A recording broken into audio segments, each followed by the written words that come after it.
नमस्कार मंडळी, आज आपल्याला बनवायचं आहे उपवासाला एकदम झटपट तयार होणारं भगर साबुदाणा आणि बटाट्याचं थालीपीठ।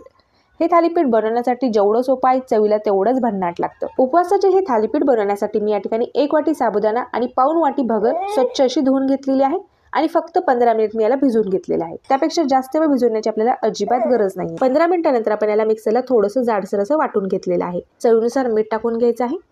1 हिरवी मिरची मी बारीक तुकड्यामध्ये कट करून घेतलेली आहे। ती हिरवी मिरची आपल्याला यामध्ये टाकून घ्यायची आहे। आता यामध्ये आपल्याला टाकायचं आहे अर्धा चमचा लाल तिखट, 1 कच्चा बटाटा मी या ठिकाणी साल काढून घेतलेला आहे आणि किसून घेतलेला आहे। किसून घेतलेला जो बटाटा आहे तो आपण 2 पाण्याने स्वच्छ असा धुवून घेतलेला आहे। हा बटाट्याचा किस आपल्याला यामध्ये टाकून घ्यायचा आहे। आता आपल्याला सर्व साहित्य छान असे मिक्स करून घ्यायचे आहे। आपले जे थालीपीठाचं मिश्रण आहे ते तयार झालेलं आहे। आता आपल्याला लगेचच थालीपीठ तयार करायला घ्यायचे आहे। गॅसवरती आपण मीडियम तवा गरम करून घेतलेला आहे। तव्याला मी थोडंसं तेल लावून घेतलेलं आहे आणि तव्यावरती आता आपल्याला 1 ते 1.5 चमचा मिश्रण टाकून याचे मस्त छोटे छोटे थालीपीठ तयार करून घ्यायचे। थालीपीठाच्या कडेने आपण तेल सोडून घेतलेलं आहे। मस्त असं आपलं हे थालीपीठ आपल्याला दोन्ही बाजूने छान खमंग असं भाजून घ्यायचं आहे। झाकण ठेवून 2 मिनिट मी थालीपीठ छान असं शिजवून घेतलेलं आहे। थालीपीठाची दुसरी बाजू देखील आपल्याला मस्त अशी भाजून घ्यायची आहे। उपवासाचं आपलं हे खमंग असं भगरीचं आणि साबुदाण्याचं मऊ लुसलुशीत असं थालीपीठ तयार झालेलं आहे।